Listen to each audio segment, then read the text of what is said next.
નમસ્કાર વિદ્યાર્થી મિત્રો, 100% સક્સેસ યુટ્યુબ ચેનલમાં તમારા બધાનું સ્વાગત છે। આજનો આપણો ટોપિક તમે જોયું એ મુજબ વાત કરવી છે ભાઈ મિશન સબ ઓડિટર। તો મિશન સબ ઓડિટરની સાથે સંકળાયેલા પહેલાના વિડિયો તમે ન જોયા હોય તો એ તમને અહીંયા આઈ બટન જેવું કંઈક આવશે ત્યાં જોવા મળશે।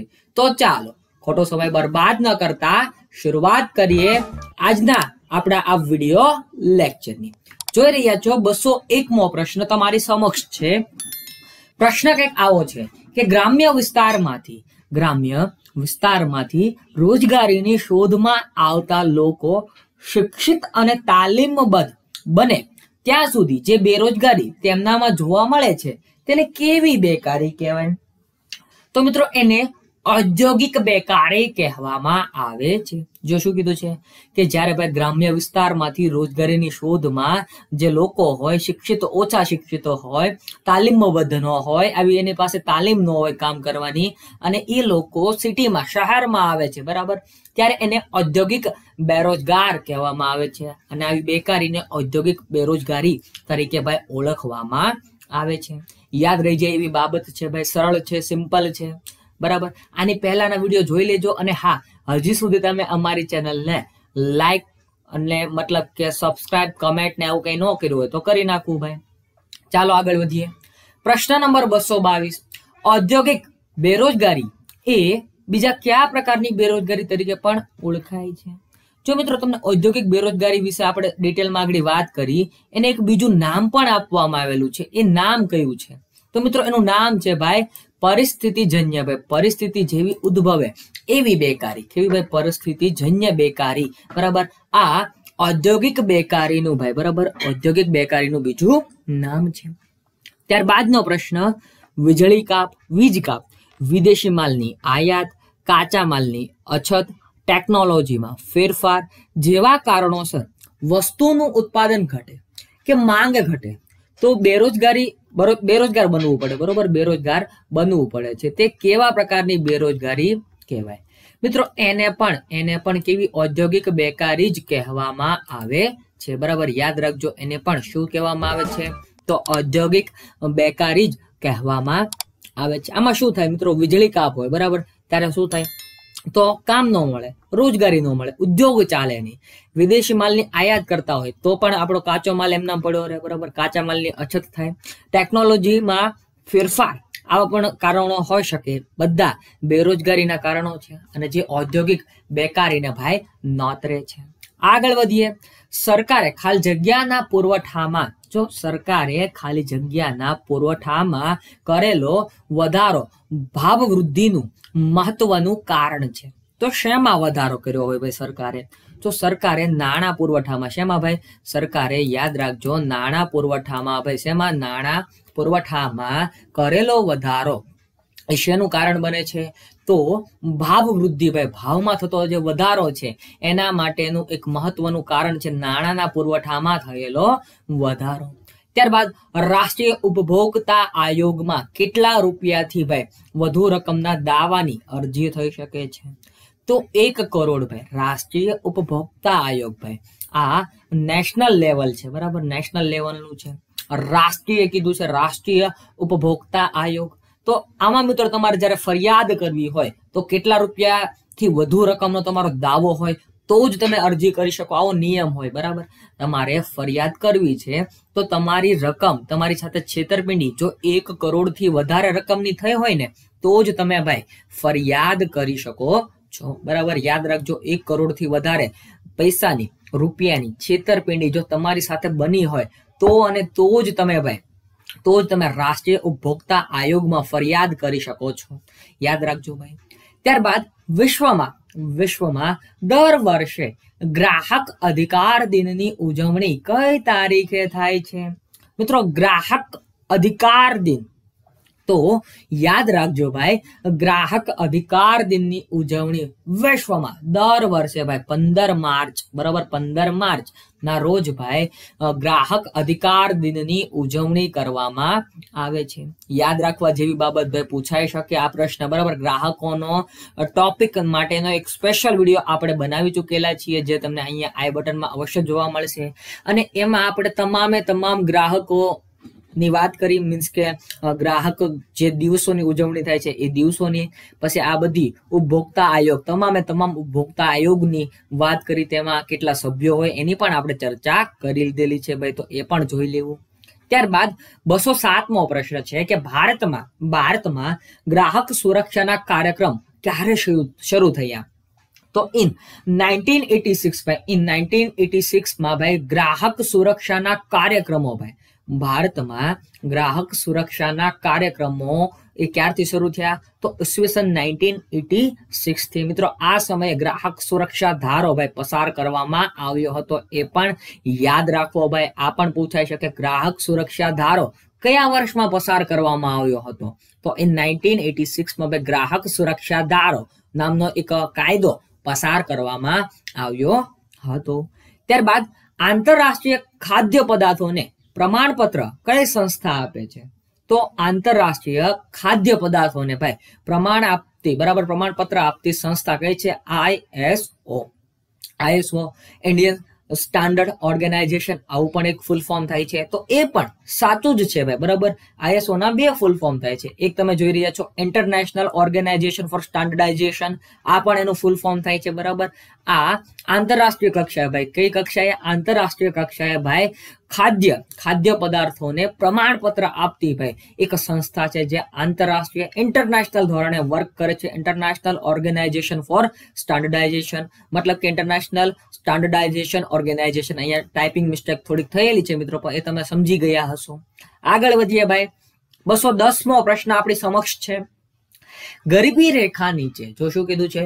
ગરીબી રેખા નીચે જીવતા તથા ગરીબી રેખા ઉપર જીવતા નબળી આર્થિક સ્થિતિ ધરાવતા લોકોને કઈ વ્યવસ્થા દ્વારા આવશ્યક ચીજ વસ્તુઓ ઉપલબ્ધ કરાવવામાં આવે છે? તો જાહેર વિતરણ વ્યવસ્થા ભાઈ. રેશનની શોપ તમે જોઈ ને, ત્યાં લખ્યું હોય જાહેર વિતરણ વ્યવસ્થાની દુકાન, બરાબર. જાહેર વિતરણ વ્યવસ્થાની દુકાન ભાઈ એવું લખેલું હોય. તો આ શું કામ ખોલવામાં આવે? તો ગરીબી રેખા નીચે જીવતા, બિલો પોવર્ટી લાઈન ભાઈ, બિલો પોવર્ટી લાઈન, ગરીબી રેખા નીચે જીવતા તથા ગરીબી રેખા ઉપર જીવતા, એટલે કે APL, અબો પોવર્ટી લાઈન, અને એમાં પણ નબળી આર્થિક સ્થિતિ ધરાવતા લોકોને જ આ જાહેર વિતરણ વ્યવસ્થા દ્વારા ભાઈ આવશ્યક ચીજ વસ્તુઓ ઉપલબ્ધ કરાવવામાં આવે છે. અને આવશ્યક ચીજ વસ્તુઓમાં ભાઈ અનાજ આપતા હોય છે, ત્યારબાદ તેલીય મતલબ કે ઓઇલ આપતા હોય છે, બરાબર. આવું અલગ અલગ પ્રકારનું હોય ભાઈ. તહેવારોમાં ખાંડ પણ આપતા હોય છે, મગની દાળ પણ આપતા હોય છે. આ જાહેર વિતરણ વ્યવસ્થામાં જે કાર્યક્રમ નક્કી થયો હોય એ મુજબની ભાઈ વસ્તુઓનું વિતરણ થતું જોવા મળતું હોય છે. PDS ભાઈ, PDS તો પબ્લિક ડિસ્ટ્રીબ્યુશન સિસ્ટમ, પબ્લિક, બરાબર. આ જાહેર વિતરણ વ્યવસ્થા એ જેનું ઇંગ્લિશનું અહીંયા ગુજરાતીનું એને ઇંગ્લિશ કર્યું છે. PDS નું ફૂલ ફોર્મ પૂછાય તો યાદ રાખજો, પબ્લિક ડિસ્ટ્રીબ્યુશન સિસ્ટમ ભાઈ, પબ્લિક ડિસ્ટ્રીબ્યુશન સિસ્ટમ. ત્યારબાદ જાહેર વિતરણ વ્યવસ્થા કોનું ઉત્તરદાયિત્વ બને છે? તો મિત્રો આ કોનું ઉત્તરદાયિત્વ છે ભાઈ? જાહેર વિતરણ વ્યવસ્થાની કામગીરી, જાહેર વિતરણ વ્યવસ્થાનું આખું જે સંભાળ રાખવાનું કામ કોનું હોય છે? તો યાદ રાખજો ભાઈ, કેન્દ્ર સરકાર એટલે કે સેન્ટ્રલ ગવર્મેન્ટ અને રાજ્ય સરકાર આ બંનેના ભાઈ સંયુક્ત પ્રયાસોથી ભાઈ આ જાહેર વિતરણ વ્યવસ્થા કાર્યરત જોવા મળતી હોય છે. ત્યારબાદ આવશ્યક ચીજ વસ્તુઓ ધારો, આવશ્યક ચીજ વસ્તુ, બરોબર, જે જીવન જીવવા માટે ભાઈ અત્યંત જરૂરી છે, જેમ કે ખોરાક ભાઈ, બરાબર, રોટી. તો આ મિત્રો આવશ્યક ચીજ વસ્તુઓ કહેવાય. અને આવશ્યક ચીજ વસ્તુઓનો ધારો ભારત સરકારે કયા વર્ષથી અમલમાં મૂક્યો? તો 1955 થી ભાઈ, 1955 ની સાલવારીથી ભાઈ આવશ્યક ચીજ વસ્તુઓનો ધારો ભારત દેશમાં ભાઈ અમલમાં રહેલો છે. તો યાદ રાખજો ભાઈ, આ પ્રશ્ન પણ તમારી એક્ઝામમાં ભાઈ ડોક્યુ કરી જાય. ત્યારબાદનો પ્રશ્ન જોઈ રહ્યા છો, સટ્ટાખોરી, સંગ્રહખોરી, નફાખોરી વગેરે પ્રવૃત્તિઓ કયા કાયદા દ્વારા ભાઈ ઘડવામાં આવ્યા છે, બરોબર. આને સામે લડવા માટે, અહીંયા એવો શબ્દ આવે કે સામે લડવા માટે કયો કાયદો ઘડવામાં આવ્યો છે, આવો પ્રશ્ન થાય. તો મિત્રો આવા જે શું કહેવાય કે સમાજને થોડુંક નુકસાન કરે એવા બધી પ્રવૃત્તિ કહેવાય, બરોબર. સટ્ટાખોરી કરવી ભાઈ, સંગ્રહ કરવો અને છેલ્લે ભાવ વધારો કરવો, બરાબર. સંગ્રહ કરીને ભાઈ ભાવ વધારો, વસ્તુના ભાવને ક્યાંય સુધી ટોચ ઉપર લઈ જાય, પછી નફાખોરી કરે. તો આ બધી પ્રવૃત્તિઓ સામે લડવા માટે પાસા એક્ટ નામનો એક કાયદો ભાઈ બનાવવામાં આવ્યો છે. અને એ પાસાનું ફૂલ ફોર્મ આમ તો તમારે કમેન્ટમાં કહેવાનું હતું, પરંતુ તમારી સમક્ષ ભાઈ એ પ્રશ્નનો જવાબ આવી ગયો છે કે પાસાનું પૂરું નામ શું છે ભાઈ. પાસા એક્ટનું પૂરું નામ શું છે, આવો પ્રશ્ન પૂછાય, બરાબર. Prevention of anti social activities act 2008. ફરીવાર ભાઈ, prevention of anti social activities ભાઈ, જે સમાજ વિરોધી કાર્ય છે એને એક કાયદા દ્વારા ભાઈ વ્યાખ્યાયિત કરવામાં આવ્યો હતો, અને જે કાયદો 2008ની સાલવારીમાં ભાઈ પસાર થઈ ગયો હતો. યાદ રાખજો ભાઈ, પાસાનું ફૂલ ફોર્મ પૂછાઈ ગયું છે કેટલી એક્ઝામમાં ભાઈ, prevention of anti social activities. ત્યારબાદ અત્યાર સુધીમાં કઈ ચીજ વસ્તુઓનો વ્યાપ ભાવ નિર્ધારણ તંત્રના આધારે નક્કી થાય છે. તો મિત્રો અત્યાર સુધી, બરાબર, જે પણ ચીજ વસ્તુઓ હતી એનો ભાવ નિર્ધારણ તંત્રના આધારે ભાઈ પ્રાઇસ કિંમત નક્કી કરવામાં આવે છે, કિંમત એની આંકવામાં આવે છે. કેમ કે વાત કરીએ સિમેન્ટ, તો સિમેન્ટની ભાઈ ચોક્કસ કિંમત હોય જે ભાવ નિયંત્રણ મતલબ કે ભાવ નિર્ધારણ તંત્ર દ્વારા ભાઈ નક્કી કરવામાં આવી હોય. પછી પેટ્રોલના અત્યારના ભાવ કોણ નક્કી કરે, તો કેન્દ્ર સરકાર નક્કી કરતી હોય છે, મતલબ કે સરકાર હસ્તક છે એ. રાંધણ ગેસ, તો આ પણ ભાઈ સરકાર હસ્તક છે. લોખંડ, પોલાદ વગેરેના ભાવ કોણ નક્કી કરે, તો ભાવ નિર્ધારણ તંત્ર દ્વારા ભાઈ આ બધાના ભાવ નક્કી થતા જોવા મળે છે. ગ્રાહક સુરક્ષા અધિનિયમ કઈ સાલમાં અમલી બન્યો ભાઈ? મોસ્ટ આઈએમપી કેટલી વાર કોમ્પિટિટિવ એક્ઝામમાં ભાઈ આ પ્રશ્ન તમને રિપીટ થતો જોવા મળે છે. તો ઇન 1986 ભાઈ, 1986 ની સાલવારી દરમિયાન ભાઈ ગ્રાહક સુરક્ષા અધિનિયમ કયો ભાઈ? ગ્રાહક સુરક્ષા અધિનિયમ ભાઈ અમલી બન્યો હતો. ત્યારબાદ પણ કંઈક આવો જ પ્રશ્ન છે કે સરકારે ગ્રાહકોને લગતો કયો કાયદો અમલમાં મૂકીને ક્રાંતિકારી પગલું કાયદાકીય ક્ષેત્રે ભર્યું છે? તો ભાઈ સરકાર દ્વારા ગ્રાહક સુરક્ષા અધિનિયમ 1986 અમલમાં આવ્યો, જે ગ્રાહકોને માટેનો કાયદો છે. અને આ એક ક્રાંતિકારી પગલું કીધું, બરાબર. ક્રાંતિકારી કાયદાકીય ક્ષેત્રનું ભાઈ પગલું કહેવામાં આવ્યું છે. ભાઈ યાદ રાખજો ભાઈ, આ પ્રશ્ન કેટલી વાર રિપીટ થયો છે, અલગ અલગ રીતે પૂછાય, પરંતુ મેં પણ 2 થી 3 રીતે તમારી સમક્ષ પૂછવાનો પ્રયત્ન કર્યો છે. આંતરરાષ્ટ્રીય ગુણવત્તાનું પ્રમાણપત્ર કઈ સંસ્થા આપે છે? તો ISO, આંતરરાષ્ટ્રીય કક્ષાએ વાત કરી મુજબ ભાઈ ઇન્ટરનેશનલ સ્ટાન્ડર્ડ ઓર્ગેનાઇઝેશન, બરાબર. એ ત્યારબાદનો પ્રશ્ન 20મો પ્રશ્ન તમે જોઈ રહ્યા છો, 220મો પ્રશ્ન. 20 લાખથી 1 કરોડ સુધીના 20 લાખથી લઈને 1 કરોડ સુધીના ગ્રાહક સુરક્ષાના દાવા કઈ અદાલતમાં રજૂ થાય છે? તો એ રાજ્ય ઉપભોક્તા આયોગ ભાઈ, રાજ્ય ઉપભોક્તા આયોગની અદાલતમાં રજૂ થાય છે. એટલે કે મિત્રો આમાં કંઈક કહેવામાં આવ્યું છે કે ભાઈ 20 લાખથી 1 કરોડની વચ્ચે તમારી સાથે છેતરપિંડી થઈ હોય તો તમારે જો ફરિયાદ કરાવી હોય ગ્રાહક ફોરમમાં આયોગમાં, તો રાજ્ય ઉપભોક્તા આયોગ, બરાબર, રાજ્ય ઉપભોક્તા આયોગ જે આપણું અત્યારે ક્યાં સ્થિત છે એનો જવાબ તમારે મને કમેન્ટ સેક્શનમાં કહેવાનું છે. કારણ કે આપણા ગુજરાત રાજ્યનું જે રાજ્ય ઉપભોક્તા આયોગ છે એ ક્યાં આવેલું છે એનો જવાબ તમારે મને કમેન્ટ સેક્શનમાં દેવાનું છે. જો તમારી સાથે ભાઈ 20 લાખથી લઈને 1 કરોડ સુધીની મર્યાદામાં છેતરપિંડી થઈ ગઈ હોય તો ભાઈ તમારે એનો દાવો અહીંયા રજૂ કરવાનો હોય છે. અને 1 કરોડથી વધી ગયો હોય તમારી છેતરપિંડીની રકમનો દાવો, તો એ રાષ્ટ્રીય ઉપભોક્તા આયોગમાં રજૂ કરવાનો હોય છે. જિલ્લા પંચમાં કેટલી રકમ સુધીની દાવાની અરજી થઈ શકે છે? અહીંયા જિલ્લા મંચ, ઓકે, જિલ્લા મંચમાં 20 લાખ સુધીની ભાઈ, બરાબર, 20 લાખ સુધીની ભાઈ, રૂપિયા 1 થી લઈને 20 લાખ સુધીની તમારી સાથે છેતરપિંડી થઈ હોય કોઈ પણ રકમની, બરાબર, તો તમારે એનો દાવો કરવો હોય તો તમારે ક્યાં જવાનું હોય? જિલ્લા મંચમાં જવાનું હોય. એટલે આમ તો 3 તમારી સમક્ષ આવી ગઈ છે. ફરીવાર રિપીટ કરી નાખીએ. જો 20 લાખ સુધી, બરાબર, 20 લાખ સુધી રૂપિયા 1 થી લઈને 20 લાખ સુધી હોય તો જિલ્લા મંચમાં જવાનું. 20 લાખ થી 1 કરોડ વચ્ચે હોય તો રાજ્ય ઉપભોક્તા આયોગમાં જવાનું, અને 1 કરોડ થી વધારે હોય તો ભાઈ ક્યાં જવાનું? રાષ્ટ્રીય, બરાબર, રાષ્ટ્રીય કક્ષાના ફોરમમાં જવાનું રહેશે. ઇન્ડિયન સ્ટાન્ડર્ડ ઇન્સ્ટિટ્યૂટની સ્થાપના કઈ સાલમાં થઈ? જો ઇન્ડિયન સ્ટાન્ડર્ડ ઇન્સ્ટિટ્યૂટ, બરાબર, ISI, ઇન્ડિયન સ્ટાન્ડર્ડ ઇન્સ્ટિટ્યૂટની સ્થાપના કઈ સાલમાં થઈ? તો 1947, 1947 ભાઈ, ભારત દેશ આઝાદ થયો એ સાલવારી દરમિયાન ભાઈ ઇન્ડિયન સ્ટાન્ડર્ડ ઇન્સ્ટિટ્યૂટની સ્થાપના કરી નાખવામાં આવી હતી. ISI હવે ક્યાં નામે ઓળખાય છે? તો ISI નું મિત્રો નામ બદલી ગયું છે BIS, bureau of Indian standards, બરાબર, આવું એનું નામ થઈ ગયું છે.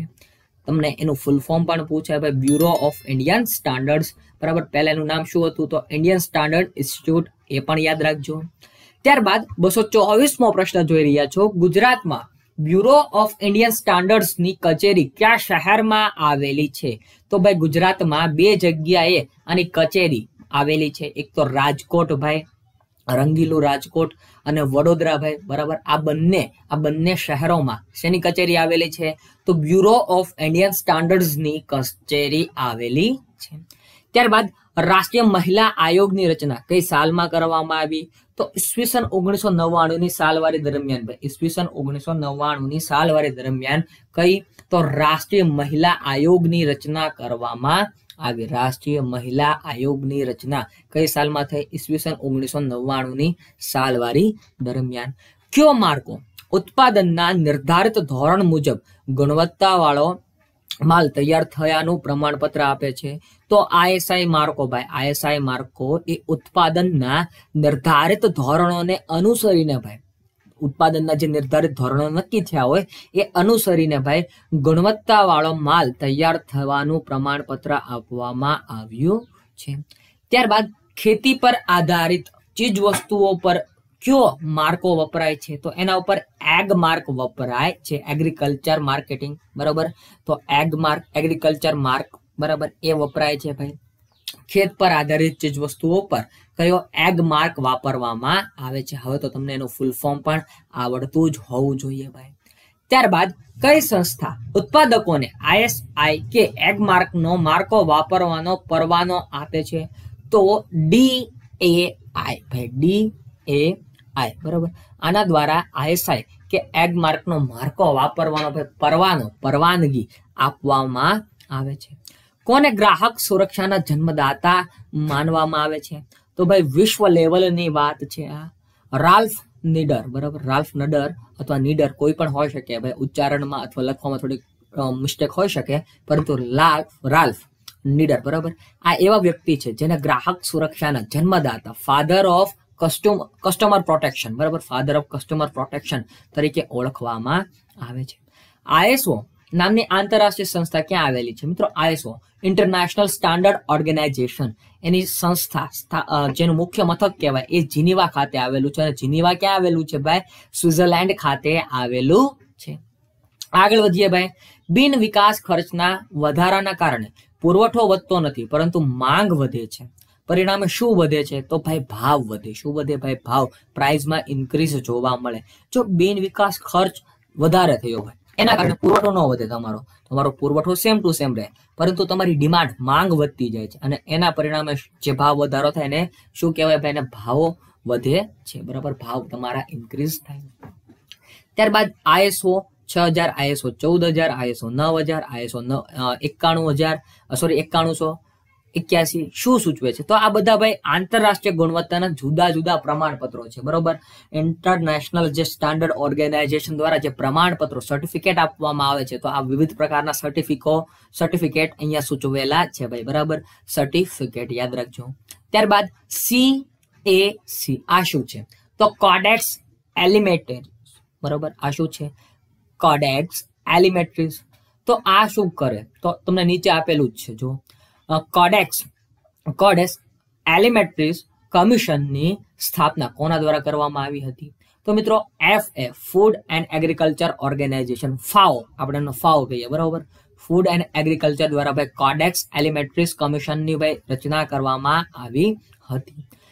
કોડેક્સ એલિમેન્ટરીઝ કમિશનનું મુખ્ય કાર્યાલય ક્યાં આવેલું છે? તો ઇટાલીની રાજધાની ભાઈ, ઇટાલી બરાબર, ઇટાલી છે એની રાજધાની ક્યાં આવેલી છે? રોમ ખાતે ભાઈ ઇટાલીની રાજધાની આવેલી છે. ત્યાં આ કોડેક્સ એલિમેન્ટરી કમિશનનું ભાઈ મુખ્ય મથક આવેલું છે, એ પણ યાદ રાખજો, પૂછાઈ શકે.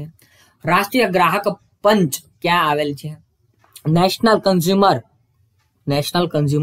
પંચ બરાબર, નેશનલ કન્ઝ્યુમર કાઉન્સિલ કહેવાય ને, કાઉન્સિલ, તો એ ક્યાં આવેલી છે? તો દિલ્હી ખાતે ભાઈ નેશનલ કન્ઝ્યુમર કાઉન્સિલ આવેલી છે. HDI હ્યુમન ડેવલપમેન્ટ ઇન્ડેક્સ ભાઈ. ત્યારબાદ માનવ વિકાસ આંકની વિભાવનાનો સ્વીકાર કયા કાર્યક્રમ અંતર્ગત થયો છે? તો સંયુક્ત રાષ્ટ્ર માનવ વિકાસ કાર્યક્રમના જે એક કાર્યક્રમ છે UNDP બરાબર, United Nation Development Programme UNDP બરાબર, એના અંતર્ગત માનવ વિકાસ આંકની વિભાવનાનો સ્વીકાર કરવામાં આવ્યો હતો.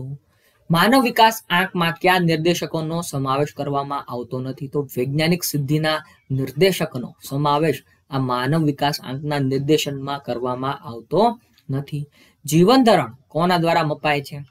તો લોકોની માથાદીઠ આવક કેટલી છે બરાબર, માથાદીઠ આવક એટલે ભાઈ વ્યક્તિએ કેટલી આવક છે, માથાદીઠ કેટલી આવક છે, એને માથાદીઠ આવક કહેવાય.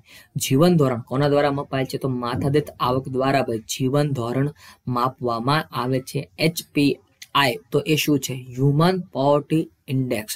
HPI શું છે ભાઈ? હ્યુમન પોવર્ટી ઇન્ડેક્સ, એ પણ યાદ રાખજો.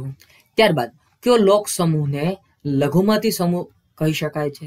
તો દેશ કે પ્રદેશમાંના જે જનસંખ્યાના અડધાથી વધારે લોકોને ભાઈ લોક સમૂહ અથવા લઘુમતી સમૂહ તરીકે ઓળખવામાં આવે છે. આ જ્યારે વ્યાખ્યા લઘુમતી સમિતિ બની હતી ત્યારે એમના દ્વારા આપવામાં આવેલી એક વ્યાખ્યા હતી, મેં જસ્ટ ખાલી તમારી સમક્ષ મૂકી છે, પૂછાઈ ગઈ હતી એકવાર એટલા માટે.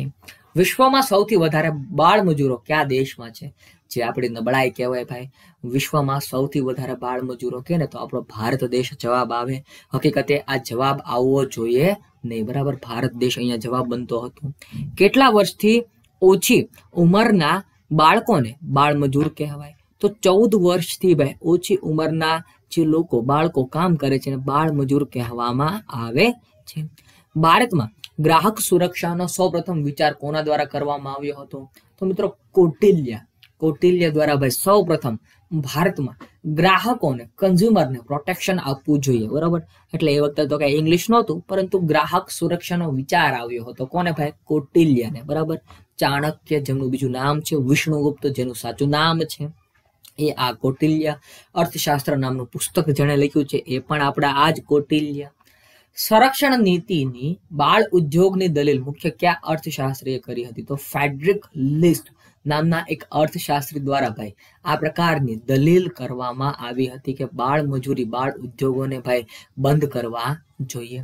પ્રોફેસર પીગુ કલ્યાણલક્ષી અર્થશાસ્ત્રના ખ્યાલમાં તુષ્ટિગુણના કયા ખ્યાલને સ્વીકારે છે? તો એ ગુણવાચક તુષ્ટિગુણને ભાઈ સ્વીકારે છે. કોને સ્વીકારે છે? ગુણવાચક તુષ્ટિગુણને ભાઈ સ્વીકારવાનો અહીં તેઓ પ્રયત્ન કરે છે. ઓડિટ એટલે મિત્રો સામાન્ય રીતે હિસાબી ચોપડાની ઊંડાણપૂર્વક ચકાસણી અને તપાસને ભાઈ ઓડિટ કહેવામાં આવે છે. પ્રશ્ન પૂછાઈ ચૂકેલો છે બરાબર, મોસ્ટ ઓફ બધા પ્રશ્નો ભાઈ પૂછાયેલા હું તમારી સમક્ષ લાવતો હોઉં છું, તો યાદ રાખજો ભાઈ ઓડિટ એટલે હિસાબી ચોપડાની ઊંડાણપૂર્વક ચકાસણી અને તપાસને ભાઈ ઓડિટ કહેવામાં આવે છે. સંકીર્ણ નાણું એટલે શું? તો સંકીર્ણ નાણું એટલે જે સૌથી ઓછું પ્રવાહી હોય, જે સૌથી ઓછું પ્રવાહી છે એને સંકીર્ણ નાણું કહેવામાં આવે છે. ત્યારબાદ એક જ પ્રકારની માહિતી માટે કઈ આકૃતિ વધુ અનુકૂળ ગણાય છે?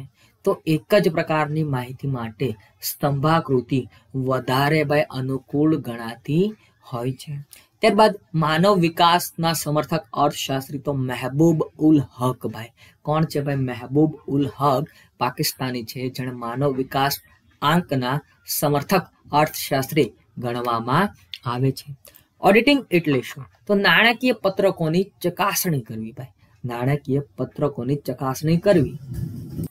મિત્રો વાત કરતા હતા ઓડિટિંગની વ્યાખ્યાની, તો ઓડિટિંગ એટલે શું? નાણાકીય પત્રકોની ચકાસણી કરવી. જો ઓડિટ એટલે શું અને ઓડિટિંગ એટલે શું, આ બંનેમાં ડિફરન્સ છે, બરોબર. ઓડિટ એટલે હિસાબી ચોપડાની ઊંડાણપૂર્વક ચકાસણી અને તપાસને ઓડિટ કહેવાય. જ્યારે ઓડિટિંગ એટલે શું? તો નાણાકીય પત્રકોની ચકાસણી કરવી, એને ઓડિટિંગ કહેવામાં આવે છે.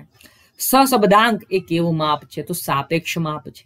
ત્યારબાદ જરૂરિયાત કરતા વધુ વ્યક્તિઓ કામમાં રોકાય ત્યારે કયા પ્રકારની બેરોજગારી સર્જાય છે? તો પ્રચ્છન્ન પ્રકારની બેકારી જોવા મળે છે. અને આવી બેકારી મોસ્ટ ઓફ મિત્રો ખેતી ક્ષેત્ર સાથે સંકળાયેલી જોવા મળે છે, પ્રચ્છન્ન પ્રકારની બેકારી. ત્યારબાદ એક જૂથની આવક બીજા જૂથની આવક કરતા ઓછી હોય ત્યારે તેને શું કહેવાય? તો એને સાપેક્ષ ગરીબ કહેવાય. મિત્રો મોસ્ટ ઓફ પ્રશ્ન રિપીટ થતા હશે, કારણ કે ભાઈ એ લોકો પણ ચાવીને પ્રશ્ન પૂછતા હોય છે અને ચાવીને બોલતા હોય છે મારી જેમ, બરાબર. અમુક લોકો આવી કમેન્ટ કરે પણ આપણને કોઈ ફરક પડતો નથી. હાલો આગળ વધીએ ભાઈ. ભારતમાં આયોજન કાળ દરમિયાન ગરીબી નાબૂદીના વિશિષ્ટ કાર્યક્રમો કઈ પંચવર્ષીય યોજનામાં અમલમાં આવ્યા હતા? મિત્રો 5મી પંચવર્ષીય યોજના એવી હતી જેમાં ગરીબી નાબૂદીના વિશિષ્ટ પ્રકારના કાર્યક્રમોને લોન્ચ કરવામાં આવ્યા હતા. એ વખતના પીએમ ઇન્દિરા ગાંધી એણે કીધું ભાઈ ગરીબી હટાવો, અને એ 5મી પંચવર્ષીય યોજનામાં એણે કંઈક નવું કરવાનો વિચાર કર્યો હતો. જમા શબ્દનો ધંધામાં અર્થ છે ફાયદો મેળવવો ભાઈ. જમા શબ્દનો ધંધામાં મિનિંગ શું થાય છે? ફાયદો મેળવવો ભાઈ, પ્રોફિટ, બરાબર. પ્રોફિટ, ફાયદો મેળવવો. કમ્પ્યુટર આવવાથી ટાઈપિસ્ટ લોકો બેરોજગાર બને છે. જો શું કીધું? કમ્પ્યુટર આવવાના કારણે ભાઈ ટાઈપિસ્ટ લોકો બેરોજગાર બને છે. અને આને કયા પ્રકારની બેરોજગારી કહેવાય? તો આને ઘર્ષણજન્ય બેકારી કહેવામાં આવે છે. શું કહેવાય? ઘર્ષણજન્ય બેકારી. કોના મતે અર્થશાસ્ત્ર એ સંપત્તિનું શાસ્ત્ર છે? તો એડમ સ્મિથના મતે અર્થશાસ્ત્ર એ કેવું? સંપત્તિનું શાસ્ત્ર છે.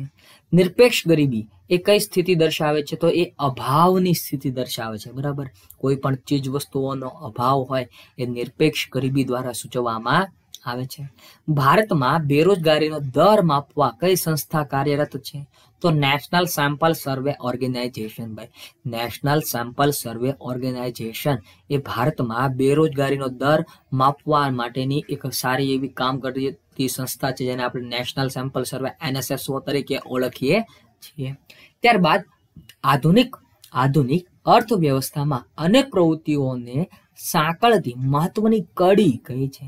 તો મિત્રો તમે પણ જાણો છો અને બધા જાણે છે કે નાણું ભાઈ, મની એ આધુનિક અર્થવ્યવસ્થામાં અનેક પ્રવૃત્તિઓને સાંકળતી મહત્વની કડી છે. કયા દેશ માટે સાપેક્ષ ગરીબીનો ખ્યાલ ઉપયોગી ગણાય છે?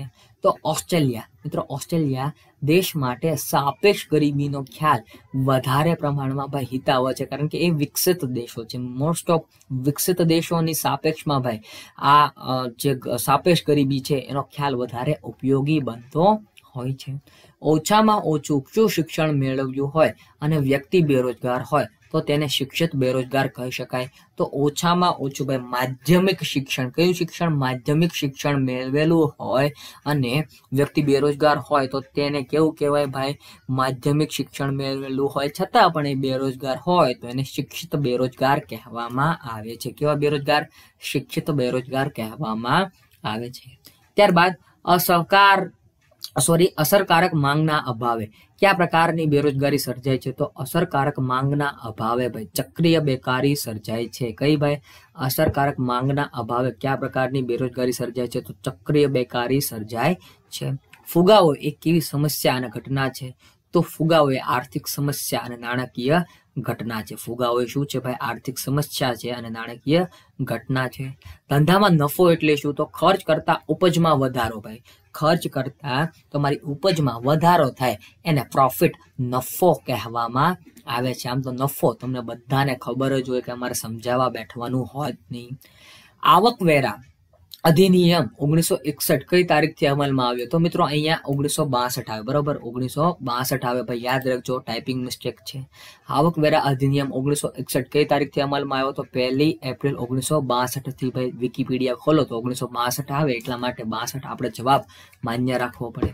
રિઝર્વ બેંક દ્વારા રેપો રેટમાં વધારો કરવામાં આવે તો શું થાય? તો વેપારી બેંકોએ વ્યાજ વધુ ચૂકવવું પડે. શું કરવું પડે ભાઈ? વેપારી બેંકોએ વ્યાજ વધુ ચૂકવવાનો વારો આવે છે ભાઈ. આરબીઆઈ રિઝર્વ બેંક ઉપર આ બધું ટકેલું હોય છે, એટલે રિઝર્વ બેંક જ્યારે રેપો રેટ વધારે ત્યારે વેપારી બેંકોએ વ્યાજ વધુ ચૂકવવાનો વારો આવે. કયા પ્રકારની બેરોજગારીમાં શ્રમની ઉત્પાદકતા શૂન્ય હોય છે? તો પ્રચ્છન્ન બેરોજગારી ભાઈ, પ્રચ્છન્ન બેકારીમાં શ્રમની શ્રીમાંત ઉત્પાદકતા શૂન્ય જોવા મળે છે. ત્યારબાદ તેંડુલકર સમિતિના અહેવાલ અનુસાર 2004-05માં ભારતમાં શહેરી વિસ્તારોમાં ગરીબીનું પ્રમાણ કેટલું હતું? તો 25.7% જેટલું ભાઈ હતું, 25.7% જેટલું હતું. ત્યારબાદ અર્થશાસ્ત્ર વિષય માટે સૌપ્રથમ કઈ ભારતીય વ્યક્તિનો નોબેલ પ્રાઇઝ આપવામાં આવ્યો? તો ભાઈ અમર્ત્ય સેન ભાઈ, બરાબર. અમર્ત્ય સેન વિશે આપણે એક સ્ટેટિસ્ટિક જીકે આવો એક વિડીયો બનાવ્યો હતો, મતલબ કે અર્થશાસ્ત્ર અને અર્થવ્યવસ્થામાં આ વિડીયોમાં તમામ વિશે વાત કરી હતી. તો એ અમર્ત્ય સેન ભાઈ, અમર્ત્ય સેનને અર્થશાસ્ત્રમાં સૌપ્રથમ ભાઈ એવા ભારતીય છે કે જેમને નોબેલ પ્રાઇઝ એનાયત કરવામાં આવ્યો હતો, બરાબર. અર્થશાસ્ત્રમાં નોબેલ કહું છું હો, પછી તમે ખોટી કમેન્ટ ન કરવી. નાણાં બજાર કયા અર્થતંત્રનો ઘટક છે? તો નાણાં બજાર એ આધુનિક અર્થતંત્રનો ભાઈ ઘટક છે, યાદ રાખો. રાષ્ટ્રીય આવક એ કેટલી બાજુ ધરાવતો સિક્કો છે? તો 3 બાજુ ભાઈ. રાષ્ટ્રીય આવક એ 3 બાજુ ધરાવતો એક સિક્કો છે ભાઈ, કોઈન છે, બરોબર, કોઈન. ત્યારબાદ ભારતમાં બેરોજગારી સમસ્યા કયા બે પરિણામ ધરાવતી સમસ્યા છે? તો આર્થિક અને સામાજિક ભાઈ. બેરોજગારીની સમસ્યા એ આર્થિક અને સામાજિક આ બંને રીતે ભાઈ જોવા મળે છે. આર્થિક એટલે કે એક તો ભાઈ નાણાં, બરાબર, પૈસા ન હોય, અને સામાજિક એટલે કે બેકાર રહેવું પડતું હોય, જેથી ભાઈ સમાજને પણ ઘણી મોટી નુકસાની જતી હોય છે, એ છે વાત. ત્યારબાદ બેંક કયા ખાતા પર વ્યાજ આપતી નથી પરંતુ ચાર્જ વસૂલ કરે છે? તો કરંટ અકાઉન્ટ એટલે કે ચાલુ ખાતું ભાઈ. બેંક એવું કામ કરે છે કે ભાઈ ચાલુ ખાતું હોય ને એના ઉપર વ્યાજ ન ચૂકવે પરંતુ ચાર્જ વસૂલ કરે. તો એવું ક્યારે બને? ચાલુ ખાતું તમારી પાસે હોય તો તમારે આવું બધું જોવા મળતું હોય છે. અંદાજપત્ર ભાઈ, બજેટ એટલે હેતુ નિર્ધારણ ભાઈ, અંદાજપત્ર, બરોબર. ઓપ્શનમાં આમ આવો જવાબ આપ્યો હતો, એટલા માટે ભાઈ હેતુ નિર્ધારણ માન્ય કરવામાં આવ્યો હતો. આ પ્રશ્ન એક ફેરી પૂછાઈ ગયો હતો.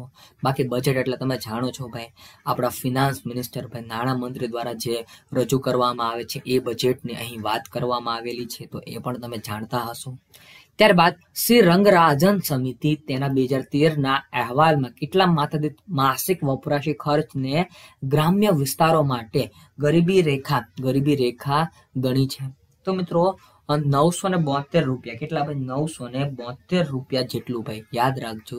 રંગરાજન સમિતિ બની હતી જે માથાદીઠ માસિક વપરાશી ખર્ચના ગ્રામ્ય વિસ્તારો માટે ગરીબી જે રેખા છે એ નક્કી કરવા માટે બની હતી.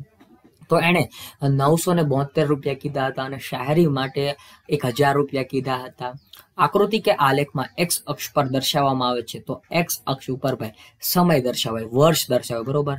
તમને ખબર હશે કે આકૃતિમાં આલેખ એક્સ અક્ષ, બરાબર, એક્સ અક્ષ આમ દોરાય તો એ એક્સ અક્ષ ઉપર શું દર્શાવવામાં આવતું હોય છે? તો સમય દર્શાવાય છે, મતલબ કે વર્ષો દર્શાવાય છે.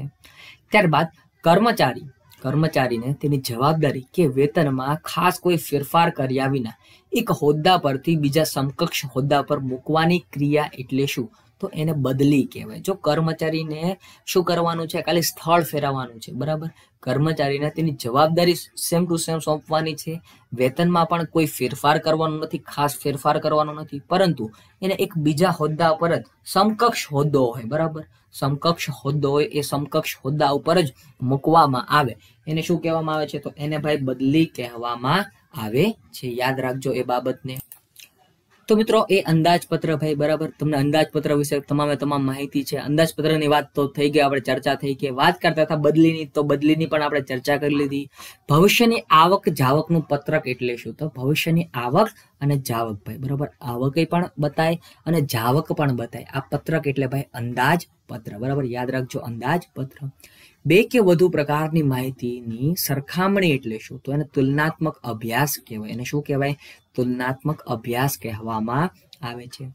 જાહેર ખાનગી ભાગીદારી માટે જે કરાર ખાનગી કંપની સાથે કરવામાં આવે છે તેને શું કહેવાય? તો એને કન્સેશન એગ્રીમેન્ટ કહેવાય. જો શું કીધું છે?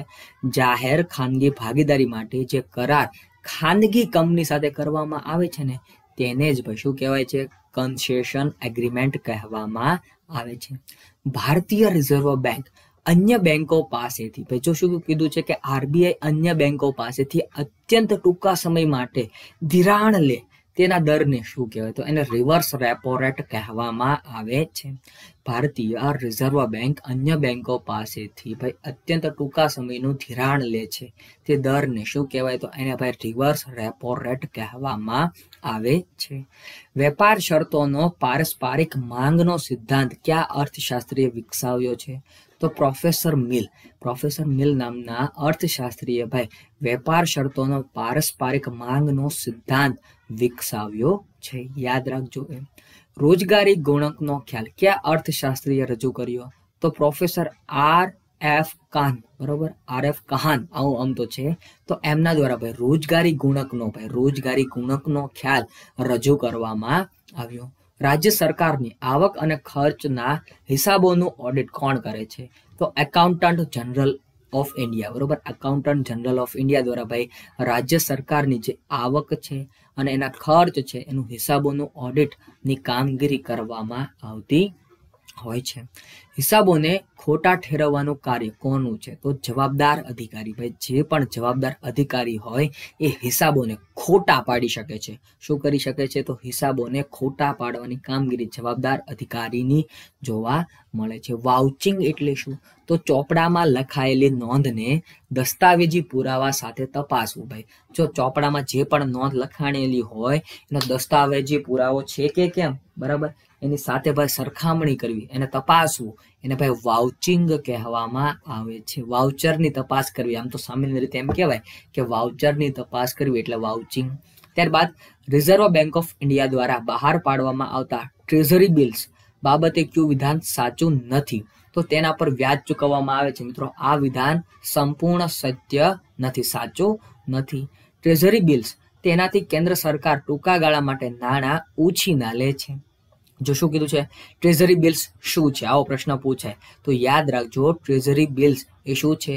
તો એનાથી કાંઈ નહીં મિત્રો, કેન્દ્ર સરકાર ટૂંકા ગાળા માટે નાણાં ઉછીના લે છે. હા, બહાર ભલે મને ખબર છે ઘણા લોકો કહેતા હોય છે કે ટ્રેઝરી બિલ્સ કેન્દ્ર સરકાર જ બહાર પાડે છે. યસ, કેન્દ્ર સરકાર જ બહાર પાડે છે, રાઈટ છો, પરંતુ કામગીરી આરબીઆઈ થ્રુ થતી હોય, બરાબર. એટલે ટ્રેઝરી બિલ્સ એ કોણ બહાર પાડે? આવો પ્રશ્ન પૂછાય તો કેન્દ્ર સરકાર. ભાઈ જવાબ સાચો બને, મધ્યસ્થ સરકાર. ત્યારબાદ ટ્રેઝરી બિલ્સ તે દાર્શનિક કિંમત પર ડિસ્કાઉન્ટ આપી બહાર પાડવામાં આવે છે. જો શું કીધું છે? ટ્રેઝરી બિલ્સ એ શું કરે, કઈ રીતે બહાર પાડે? દાર્શનિક કિંમત આપી હોય એના કરતા ડિસ્કાઉન્ટ આપીને ભાઈ બહાર પાડવામાં આવતું હોય છે. ટ્રેઝરી બિલ્સની આ વાત છે. ત્યારબાદ ધંધાની શરૂઆતમાં વેડફાઈ ગયેલી એટલે શું? તો વેડફાઈ ગયેલી, અહીંયા વેડફાઈ ગયેલી આવે, બરાબર. ધંધાની શરૂઆતમાં જે વેડફાઈ ગયેલી મૂડી હોય એને શું કહેવાય? તો એને પાણીયુક્ત મૂડી કહેવાય. શું કામ ભાઈ પાણીયુક્ત મૂડી? શું કામ? કારણ કે ભાઈ ધંધો સેટલ કરવા માટે, ધંધો શરૂ કરવા માટે કંઈક મૂડી તો ભાઈ ઇન્વેસ્ટ કરવી પડે ને, તો એ છે આ પાણીયુક્ત મૂડી, બરાબર. ગરીબી રેખા એટલે શું? તો ગરીબી રેખા એટલે નિરપેક્ષ અસમાનતા. ભાઈ નિરપેક્ષ રીતે અસમાનતા જોવા મળે એને ગરીબી રેખા કહેવામાં આવે છે. લાંબા ગાળાની બેરોજગારી વર્ષના કેટલા દિવસ કામ ન મળે તે સંખ્યાનો નિર્દેશ કરે છે. તો મિત્રો લાંબા ગાળાની બેરોજગારી એ વર્ષના કેટલા દિવસ કામ ન મળે તો તે સંખ્યાનો નિર્દેશ કરે છે. તો 183 દિવસ, ભાઈ 183 દિવસ, બરાબર. 183 ડેઝ સુધી જો તમને કામ ન મળે તો તમે કેવા લાંબા ગાળાના બેરોજગાર કહેવાઓ, ગણાવો. ત્યારબાદ આધુનિક અર્થમાં ભારતમાં ક્યારથી અંદાજપત્રનો પ્રારંભ કરવામાં આવ્યો? તો 1860 થી. ભાઈ આધુનિક અર્થમાં જોઈએ તો 1860 થી ભાઈ અંદાજપત્રનો પ્રારંભ કરવામાં આવ્યો. ત્યારબાદ પ્રચંડ બેરોજગારીની સીમાંત ઉત્પાદકતા કેટલી હોય? કેટલી વાર રિપીટ થઈ ગયું? એની સીમાંત ઉત્પાદકતા 0 જોવા મળે છે. ત્યારબાદ નફાનો નવ પ્રવર્તનનો સિદ્ધાંત આપનાર અર્થશાસ્ત્રી તો શુમ્પિયર, બરાબર. શુમ્પિયર કરીને એક અર્થશાસ્ત્રી હતા જેણે નફાનો નવ પ્રવર્તનનો સિદ્ધાંત આપ્યો. કર્મચારીઓ માત્ર ઉત્પાદનનું સાધન નથી પરંતુ ધંધાકીય એકમની મૂલ્યવાન મિલકત છે. જો આ વિધાન પૂછાય, બરાબર, આ વિધાન પૂછાય, કર્મચારીઓ માત્ર ઉત્પાદનનું સાધન નથી પરંતુ ધંધાની શું છે, તો મૂલ્યવાન મિલકત છે. યાદ રાખજો ભાઈ, મૂલ્યવાન અસેટ્સ મિલકત છે. ત્યારબાદ બેંકો પોતાનું વધારાનું ભંડોળ ટૂંકા ગાળા માટે રિઝર્વ બેંકમાં મૂકીને વ્યાજ મેળવે છે, તેને શું કહેવાય? તો એને મિત્રો રિવર્સ રેપો રેટ કહેવામાં આવે છે. એને શું કહેવાય ભાઈ? રિવર્સ રેપો રેટ કહેવામાં આવે છે. ત્યારબાદ બાળ ઉદ્યોગનો અર્થ શું થાય છે? તો બાળ ઉદ્યોગનો અર્થ એવો થાય છે ભાઈ, નવું શરૂ થયેલું જે યુનિટ હોય, નવું શરૂ થયેલો જે ધંધો હોય એને બાળ ઉદ્યોગ કહેવામાં આવે છે. ત્યારબાદ બજાર કિંમત એટલે કે કાચી રાષ્ટ્રીય પેદાશ, જેને શું કહેવાય? તો ગ્રોસ નેશનલ પ્રોડક્ટ અને કાચી માઇનસ કાચી આંતરિક પેદાશ બરાબર શુદ્ધ વિદેશી કમાણી, બરાબર. શું કહે છે ભાઈ? તો આ તમને એક સૂત્ર આપેલું છે, આ સાચું સૂત્ર તમારે મને કમેન્ટ સેક્શનમાં લખીને જણાવવાનું છે. બજાર કિંમત બરાબર શું થાય? તો કાચી રાષ્ટ્રીય પેદાશ માઇનસ કાચી આંતરિક પેદાશ પ્લસ શુદ્ધ વિદેશી કમાણીનો સરવાળો જોવા મળે છે.